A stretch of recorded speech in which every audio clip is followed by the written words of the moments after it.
Vadodara airport પર વિમાનમાં સવાર મુસાફરો પરેશાન થઈ ગયા છે। ઇન્ડિગો એરલાઇન્સની બેદરકારીથી મુસાફરોને હેરાનગતિ થઈ રહી છે। ફ્લાઇટમાં પાવર ગુલ થતા મુસાફરો ગૂંગળામણથી હેરાન થઈ ગયા છે। ફ્લાઇટમાં પાવર ગુલ થઈ ગયો અને તેના કારણે મુસાફરો કે જેમની મુશ્કેલી વધી ગઈ। પાવર ગુલ થતા એસી બંધ થતા ગરમીથી લોકો ત્રાસ્યા। અડધો કલાક સુધી મુસાફરો હેરાન પરેશાન થયા।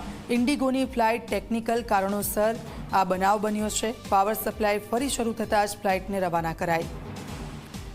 તો આપ જુઓ, કલાકો સુધી મુસાફરો છે તે લોકો હેરાન થયા હતા। અડધો કલાક સુધી મુસાફરોને હેરાનગતિ થઈ।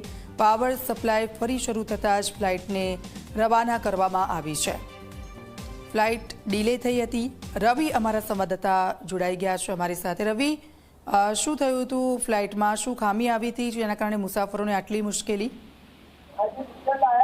બિલકુલ, વાત કરવામાં આવે તો વડોદરા એરપોર્ટ પર ઇન્ડિગો એરલાઇન્સની ઘોર બેદરકારી સામે આવી અને તેના કારણે જે મુસાફરો છે તેમને અડધો કલાક સુધી કહી શકાય કે યાતનાઓ ભોગવી પડી।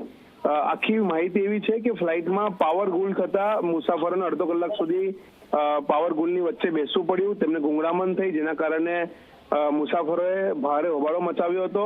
ઇન્ડિગોની ફ્લાઇટ 6E657માં ટેકનિકલ કારણોસર વીજ પુરવઠો ગઈકાલે ખોરવાઈ ગયો હતો અને રાત્રે જ 8:50 વાગ્યાથી લઈને 9:15 સુધી વીજ પુરવઠો ખોરવાયો હતો અને તે દરમિયાન આ ઘટના બની હતી।